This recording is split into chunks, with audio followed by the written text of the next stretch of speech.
Joseph McConnell checked his oxygen connection at 0730 hours on July 27, 1953. Below him, the Yalu River looked like a pencil line someone had smudged. 15 hours until the ceasefire took effect. Everyone knew the exact time, 2200 hours that night, because 5th Air Force had been broadcasting it for 3 days straight. He'd already scored 16 confirmed kills. 16. That made him the top American ace of the entire war, ahead of everyone, ahead of guys who'd started flying combat 6 months before he even got to Korea. The Air Force wanted to pull him back to the States for publicity tours and bond drives and all the handshake garbage that came with being useful for morale. But McConnell had volunteered for one last mission sweep. The flight plan was simple. 4 F-86 Sabres, his +3 wingmen, would patrol the northwestern sector of what pilots called MiG Alley. Not looking for trouble exactly, but not avoiding it either. The communist pilots knew about the ceasefire too. Some intelligence reports suggested they wanted one final kill before the shooting stopped, something to claim in their own after-action reports. Propaganda worked both ways. McConnell's Sabre was number 106, not the aircraft number, his 106th combat mission. He'd named every single F-86 he flew Beauteous Butch after his wife. The nose art showed a woman in a red bathing suit. This particular Beauteous Butch had 6 small red stars painted under the canopy rail from earlier kills in this aircraft. His crew chief had added them personally. The radio crackled with position updates from the other 3 Sabres in the flight.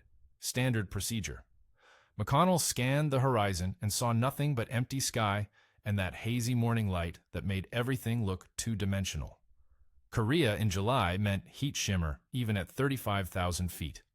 Then, his wingman called out contacts at 11 o'clock high. 6 MiG-15s in a loose formation, descending. McConnell's first thought, documented later in his debriefing, was that they looked sloppy. Not the tight Soviet-trained formations he'd seen earlier in the war. These pilots were either inexperienced or didn't care anymore. Maybe both. The war was ending in 15 hours, and everyone flying that morning knew they might not live to see the ceasefire if they made one stupid mistake. McConnell radioed attack positions to his flight. The 4 Sabres broke into 2 pairs. Standard tactic.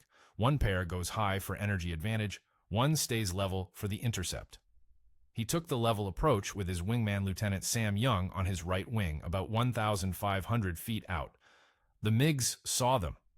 You could always tell the moment they spotted you because the formation would tighten or break or do something. These 6 broke left, which was wrong tactically. Breaking left against Sabres approaching from their right exposed their bellies to deflection shots. McConnell didn't question it. He'd seen communist pilots make that same mistake 40 times before. He closed to 1,200 feet, closer than he liked, but the MiG was turning hard, and McConnell needed a clean shot before the angle went bad. His gun sight pipper tracked ahead of the MiG's nose. Lead the target. The 6.50 caliber Brownings in the Sabre's nose fired 1,200 rounds per minute combined. McConnell squeezed the trigger at 0752 hours. Gun camera footage, reviewed that same afternoon before McConnell even finished his mission debrief, showed strikes along the MiG's left wing route and fuselage. The communist fighter rolled inverted and went down trailing black smoke. McConnell didn't follow it. Never follow them down. That's how you get bounced by the guy you didn't see. He pulled up hard and rejoined his wingmen. Young confirmed the kill over radio. The other MiGs had scattered. 17. The term double ace sounds impressive until you realize it's completely arbitrary. 5 kills makes you an ace, a label that dates back to World War I when French newspapers needed heroes, and someone decided 5 sounded official. 10 kills makes you a double ace. The mathematics stop meaning anything around 15 kills when you're just adding adjectives. Triple ace, quadruple ace. At some point, you're just an exceptionally dangerous person in an airplane. McConnell became a double ace on May 18, 1953, 2 months before that final kill over the Yalu. 5th Air Force Public Affairs sent a photographer to his squadron. They posed him next to Beauteous Butch with his arms crossed, looking confident. The photo ran in stars and stripes and got picked up by wire services back home. His wife Pearl received telegrams from congressmen she'd never met. The Air Force wanted him rotated stateside immediately after his 10th kill. Standard policy for high-value propaganda assets. But McConnell's squadron commander, Lieutenant Colonel George Ruddle, argued that experienced MiG killers were more valuable in Korea than touring county fairs in Kansas. The war was entering its final phase. Peace talks were actually progressing for once, and communist pilots were getting aggressive in ways that suggested they knew time was running out. Ruddle won that argument. McConnell stayed. Between his 10th kill and his 17th, McConnell flew 47 additional combat missions. Most produced nothing, hours of patrol over MiG Alley watching contrails that never resolved into targets. 3 missions resulted in brief engagements with no kills. 4 missions he engaged and damaged enemy aircraft without confirmation. The gun camera footage showed strikes, but no one witnessed the MiGs going down, which meant no credit under 5th Air Force rules.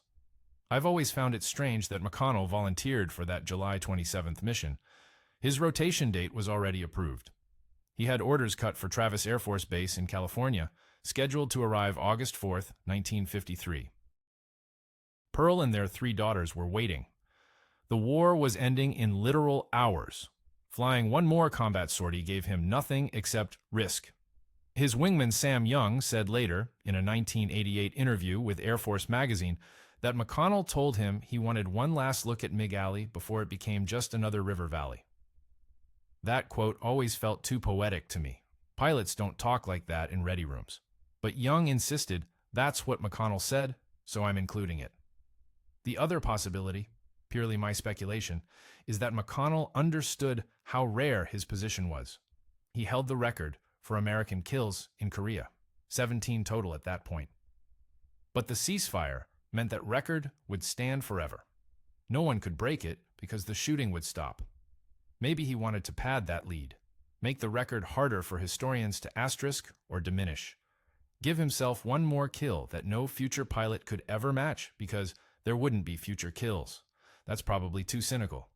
McConnell's service record and the testimonies from his squadron mates all describe a pilot who genuinely loved flying and hunting MiGs. Some people are just built for specific jobs. McConnell's job was intercepting enemy fighters in the stratosphere over North Korea. He was better at it than almost anyone else in the entire war. Why wouldn't he want one more chance to do the thing he was best at? The mission briefing that morning lasted 11 minutes. Weather clear, threat level moderate, ceasefire at 2200 hours. Return to base no later than 0900. No one mentioned this would be the last air combat mission of the Korean War. The Communist Air Forces flew 107 sorties on July 27, 1953. That number comes from 5th Air Force intelligence summaries compiled after the ceasefire. For comparison, they flew an average of 60 sorties per day during July. Someone on the communist side wanted aircraft in the air that final morning. Why they increased sortie rates with hours remaining before the truce, that's where the explanations get speculative. Soviet records declassified in the 1990s show confusion in the command structure. Chinese documents suggest some units didn't receive ceasefire notification until after dawn. North Korean Air Force records are basically non-existent for this period, so their pilots remain a mystery. But the pattern that morning was aggressive. Multiple engagements across MiG Alley between 0645 and 0830 hours. Communist fighters weren't running when they spotted Sabres. They were turning into them, accepting combat, acting like pilots who wanted the engagement. That behavior was unusual for July 1953, when most MiG pilots had adopted hit-and-run tactics to minimize losses. One theory, pushed by Air Force historians in the 1960s, argues that Soviet and Chinese commanders wanted their pilots to score final kills for propaganda purposes. The last aerial victory of the war would be a talking point forever. If a communist pilot could claim that distinction, it would offset 3 years of lopsided loss ratios in MiG Alley. The Americans wouldn't get to own the narrative's ending. I'm skeptical of that theory. It assumes way too much coordination and way too much concern for symbolic victories.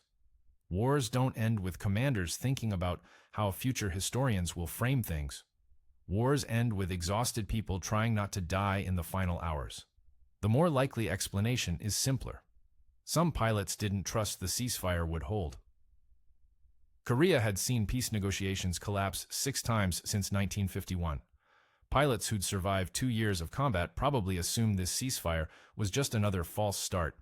So, they flew aggressive sorties because from their perspective, the war wasn't actually ending.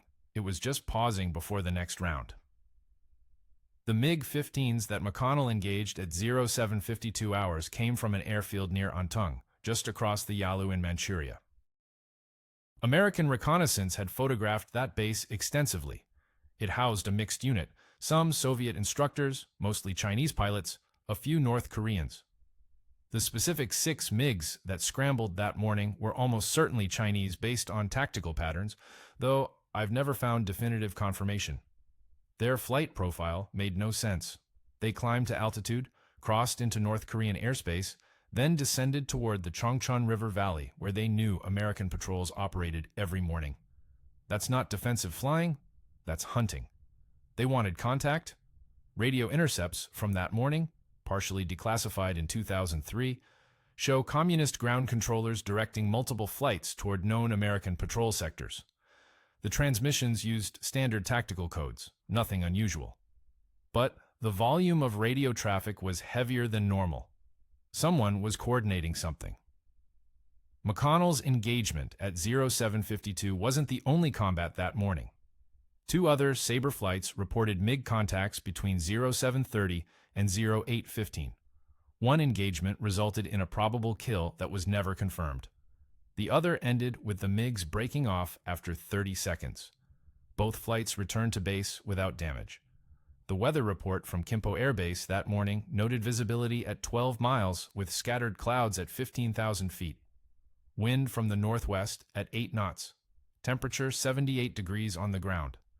That visibility number stayed in my notes for weeks before I realized it connects to nothing. Just unusually clear conditions for July in Korea. The kind of morning where you could see everything. McConnell fired a 3-second burst. The Sabre's nose shuddered the way it always did when all 6 Brownings cycled. Gun camera footage shows the Pipper centered just ahead of the MiG's cockpit. Textbook deflection shooting. Tracer rounds walked across the MiG's left wing. The communist pilot tried a brake turn to the right. Too late and too slow. McConnell's rounds were already tracking through the space where the MiG was going. Strikes visible along the fuselage just behind the cockpit. Then the MiG's left wing folded upward at an impossible angle. Sam Young called it over the radio. "Good kill. He's going down." McConnell didn't respond immediately. He was already scanning for the other 5 MiGs because losing situational awareness after a kill was how experienced pilots died stupidly. The 5 scattered east toward Antung. None of them tried to re-engage. McConnell's wingman stayed glued to his right side, exactly where he should be. The engagement lasted 90 seconds from first contact to MiG impact. I've watched the gun camera footage 4 times. It's available through the National Archives, file FTG 2468. The quality is what you'd expect from 1953 technology. Grainy black and white film, frame rate around 16 frames per second. Lens distortion at the edges. But the hits are unmistakable. What I couldn't find anywhere is radio chatter from the MiG pilot. American intelligence monitored communist tactical frequencies constantly. If that pilot said anything before ejecting or going down with his aircraft, it should exist in some archive. I looked. Either he stayed silent or the intercept records were lost or never declassified. It bothers me more than it should. McConnell climbed back to patrol altitude. Standard procedure required 2 witness confirmations for aerial kills, one from someone in the flight, one from ground observers or radar operators. Young's radio call covered the first witness. Ground radar tracked an aircraft contact disappearing from scopes at 0753 hours in the exact sector where McConnell engaged. That covered the second confirmation. The 4 Sabres continued patrol until 0845 hours. No additional contacts? At 0847, McConnell radioed Kimpo Tower for landing clearance. His fuel state was green. Plenty remaining, He'd barely used emergency power during the engagement. The landing at 0903 was unremarkable. His crew chief met him at the hardstand. McConnell climbed down from the cockpit and walked straight to the squadron intelligence tent for debriefing. The intelligence officer, a captain whose name appears in the mission report as J. Martinez, took McConnell's statement, while another officer pulled the gun camera film for immediate development. The debriefing lasted 40 minutes. McConnell described the engagement timeline, MiG behavior, his firing solution, observed damage, and Young's witness confirmation. Martinez's notes, preserved in the squadron daily log, include McConnell's comment that the MiG pilot never saw us coming until we were inside 2,000 feet. That assessment matches the tactical picture. The 6 MiGs were focused on something else, maybe another Sabre flight to the south, and didn't maintain proper lookout discipline. By 1100 hours, the gun camera footage was developed and reviewed. Confirmation was immediate. The strike pattern and wing failure were obvious even on grainy film. 5th Air Force Headquarters received notification by teletype at 11:34 hours. Someone there understood the historical significance immediately because additional verification requests went out to radar stations and every flight that had been airborne in that sector. McConnell's 17th kill was confirmed at 13:40 hours. 8 hours and 20 minutes before the ceasefire took effect. No American pilot would score another aerial victory until Vietnam 12 years later. The paperwork mattered more for this kill than any previous one. McConnell's 16th kill had been confirmed with a standard witness statement and gun camera review. Took maybe 3 hours total. Kill number 17 generated a paper trail that filled 47 pages. 5th Air Force wanted ironclad documentation because they knew this would be scrutinized forever. The last aerial kill of the Korean War couldn't have any ambiguity attached to it. No asterisks. No probable or damaged classifications that historians could argue about decades later. It had to be absolutely definitive. The verification process started with Sam Young's written statement. He described the engagement from his position 1,500 feet to McConnell's right. He saw the strikes. He saw the wing fold. He watched the MiG tumble inverted and descend, trailing smoke, until it disappeared below 8,000 feet into haze near the Chongchon River Valley. Young couldn't confirm ground impact because he was watching for other threats, but the MiG was clearly uncontrollable. Radar data came next. Kimpo's ground control intercept station tracked 4 friendly contacts and 6 hostile contacts merging at 0752 hours. 1 hostile contact disappeared from scopes at 0753. The radar operators preserved their plotting board notes, unusual for routine missions, but someone had the sense to recognize this wasn't routine. Gun camera footage provided the third evidence layer. The film showed sustained hits on a MiG-15 with visible structural failure of the left wing. The aircraft entered an uncontrolled roll. 5th Air Force photo interpreters examined every frame. Their analysis report used the word catastrophic, their word, not mine, to describe the wing damage. What made the verification complicated was that other American pilots had engaged MiGs that same morning. A Navy F-9F Panther from USS Boxer claimed a MiG kill at 0804 hours, about 40 miles southeast of McConnell's engagement. The pilot was Lieutenant Guy Bourdillon, and his claim included gun camera footage showing strikes on a MiG's tail section. Then, a Marine Corsair pilot reported damaging a MiG during a ground attack mission at 1340 hours. That one was obviously not an aerial kill in the traditional sense. The Corsair was strafing a supply convoy and happened to catch a MiG on the ground. But the paperwork still went through channels because timing-wise it occurred before the ceasefire. 5th Air Force convened a kill confirmation board on July 28th, the day after the ceasefire took effect. 3 colonels reviewed all claims from July 27th. They had to determine which engagement represented the actual final aerial victory of the war. McConnell's kill at 0752 hours was confirmed first chronologically. Bourdillon's Navy claim at 0804 was listed second. The Marine ground strafing incident didn't qualify as aerial combat under Air Force definitions, so it was excluded entirely. Official determination. McConnell scored the last aerial kill of the Korean War. The Navy disagreed. They still list Bordelon's kill in their records as occurring during the Korean War, which is technically true. But last aerial kill versus an aerial kill that happened later the same morning became a semantic argument that both services mostly ignored after 1953. The historical consensus settled on McConnell because his engagement happened first and because, honestly, the Air Force controlled the narrative. I've read Bordelon's after-action report. His description of the engagement is credible. Gun camera shows hits, but his MiG was already damaged from an earlier pass by another Panther. Shared kills complicate the clean story everyone wanted. McConnell never publicly commented on any of this.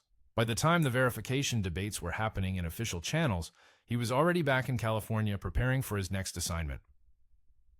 Guy Bordelon's claim has always felt thin to me. Not because he was lying or incompetent, his service record shows he was neither. But the timing doesn't work cleanly when you map it against radar data and other flights in the area. Bordelon launched from USS Boxer at 0730 hours for a combat air patrol over the west coast of North Korea. His flight of 4 Panthers intercepted what he described as 3 MiG-15s near Chinampo at 0804 hours. He engaged one MiG that was already maneuvering evasively, suggesting it had been engaged by someone else first. His gun camera shows strikes on the MiG's tail. The aircraft descended smoking, but Bordelon lost visual contact at 6,000 feet. No one witnessed it crash. Radar didn't track it separately from other contacts in that furball of a sector. The Navy credited him with a probable kill that was later upgraded to confirmed based solely on gun camera damage assessment. That upgrade happened 3 days after the ceasefire. The Navy needed their own last kill narrative. I don't blame them for that. Inter-service rivalry has driven stranger decisions. But probable becoming confirmed without additional evidence always raises questions. The Marine Corps claim is easier to dismiss. Captain James Flaherty was flying close air support in an F-4U Corsair at 1340 hours when he strafed what his wingman identified as a MiG-15 parked near a supply depot. Flaherty's 20mm cannons hit the aircraft and it exploded. He received credit for destroying an enemy aircraft, which is accurate. But calling it an aerial kill stretches the definition past breaking. What's weird is that a MiG would be parked at a forward supply depot 8 hours before ceasefire. MiGs operated from major air bases in Manchuria, not improvised strips near the front lines. Either Flaherty's wingman misidentified the aircraft type, maybe it was a prop-driven Yak-9 or something else, or that MiG was already damaged and made an emergency landing earlier. I couldn't find any communist records acknowledging aircraft losses at that location. That proves nothing because communist loss records are incomplete at best. But it adds to my skepticism. 3 other American pilots filed combat reports from July 27th that mentioned MiG contacts without claiming kills. One F-86 pilot reported damaging a MiG at 0820 hours, but explicitly noted he couldn't confirm it went down. Another Sabre pilot engaged MiGs at 0745, 7 minutes before McConnell, but broke off when they fled toward Manchurian airspace. A third pilot saw MiGs at extreme range around 0900 hours, but never closed to engagement distance. The historical consensus took about 5 years to solidify. By 1958, every Air Force official history listed McConnell as scoring the last aerial kill. The Navy maintained Bordelon's claim in their records, but stopped actively arguing about it. Aviation historians settled on McConnell because his engagement was first chronologically and had the strongest documentation. What bothers me is that we'll never know for certain if McConnell's MiG pilot survived. Soviet records from that period are spotty. Chinese records rarely identify individual pilots. North Korean records are functionally non-existent for aviation losses. The MiG went down near the Chongchon River Valley in territory that remained North Korean after the ceasefire. No American ground forces recovered wreckage. No prisoner reports mentioned a captured pilot from that engagement. Maybe he ejected successfully and walked back to his unit. Maybe he died in the crash. The Communist pilot who became the final aerial casualty of the Korean War, if he was a casualty, remains anonymous. That asymmetry has always struck me as profoundly unfair, though I'm not sure what anyone could do about it now. The ceasefire took effect at 2200 hours on July 27, 1953. Not 2201 or 2159. Exactly 2200. Both sides had synchronized watches and radio time checks for 3 days straight to eliminate any confusion about when the shooting would stop. Except some aircraft were still airborne at 2200 hours.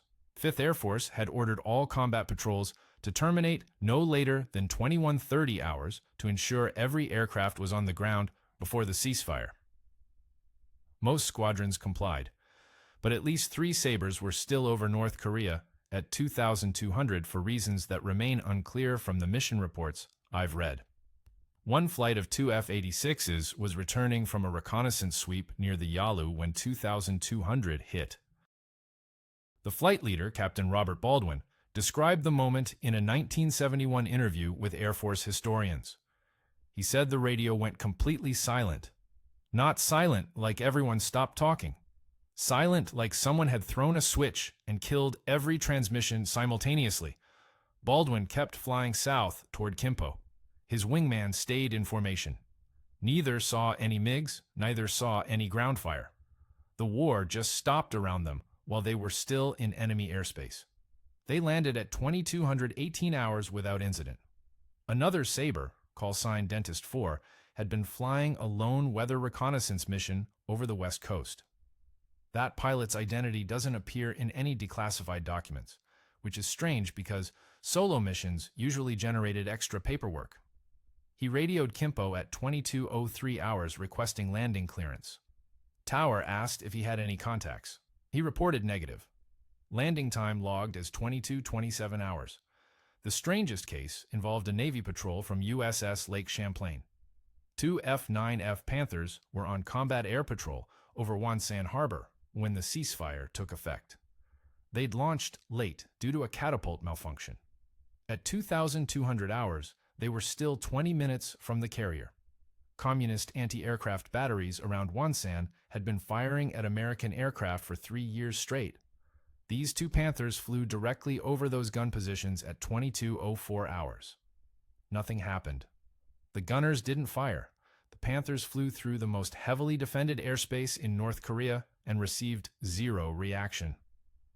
One of the pilots, Lieutenant Commander Wallace French, said later he could see truck headlights moving on roads below, completely unconcerned about aircraft overhead. The war was over, and everyone knew it simultaneously. French and his wingmen landed on Lake Champlain at 2231 hours. They'd technically been in combat airspace during peacetime. The legal implications of that were never explored as far as I can tell. At Kimpo Air Base, the tower controllers logged the last landing at 2244 hours. An F-86 returning from a patrol that had terminated early but encountered headwinds on the return leg. Pilot's name was Lieutenant Edwin Heller. He taxied to his squadron's hardstand, shut down the engine, and climbed out into a night that smelled like hydraulic fluid and summer heat. McConnell was already in the officers' club by then. Multiple accounts describe him drinking with his squadron mates, telling stories, acting like someone who just finished the job he'd been sent to do. He'd flown 106 combat missions, scored 17 confirmed kills, survived getting shot at approximately 400 times. Rough estimate based on his own description of typical patrol encounters. Someone asked him what he planned to do now that the war was over.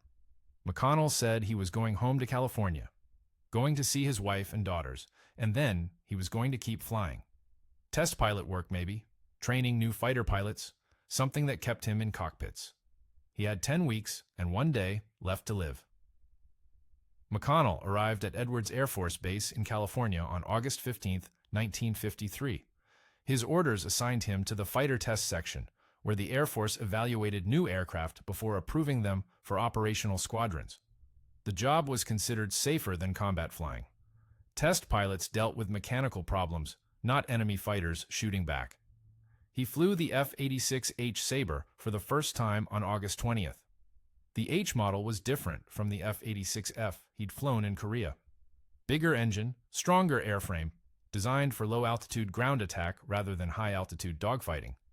The Air Force wanted data on its handling characteristics at various speeds and altitudes.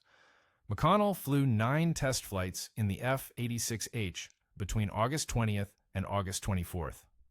Each flight generated technical reports evaluating performance. Nothing in those reports suggested problems with the aircraft. The tests were routine evaluation work, the kind of flying that generates paperwork rather than drama.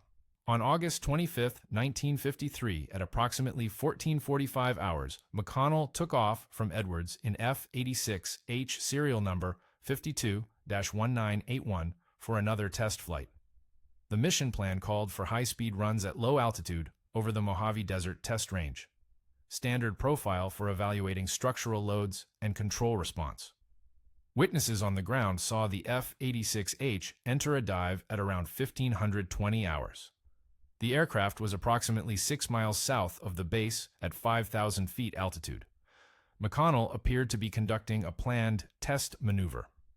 Then something went wrong. The aircraft's dive angle steepened beyond normal parameters. It didn't pull out. Multiple witnesses described the F-86H hitting the desert floor at what investigators later calculated as over 500 miles per hour. The impact crater measured 30 feet deep. Wreckage scattered across 400 yards of desert.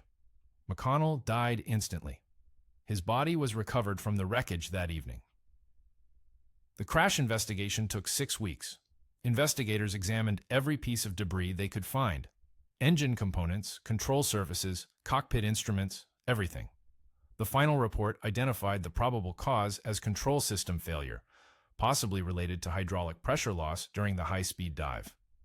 But the extreme impact forces had destroyed most of the evidence. The word probable appeared 18 times in the investigation summary. Pearl McConnell was at their home in Lancaster when 2 Air Force officers arrived to notify her. She'd spent the previous 3 weeks adjusting to having her husband back from Korea. Their daughters were 7, 5, and 3 years old. The youngest barely remembered him from before his deployment. The funeral was held at March Air Force Base on September 2, 1953. Full military honors. The Air Force flew in McConnell's squadron commander from Korea. Other pilots who'd flown with him attended. Pearl received the folded flag and condolence letters from generals she'd never met. What stays with me is the timeline. McConnell survived 106 combat missions over MiG Alley. He'd been shot at hundreds of times by some of the most advanced fighter aircraft the Soviets and Chinese could field. He'd engaged in dogfights at 40,000 feet where one mistake meant death. He'd scored 17 confirmed kills, which made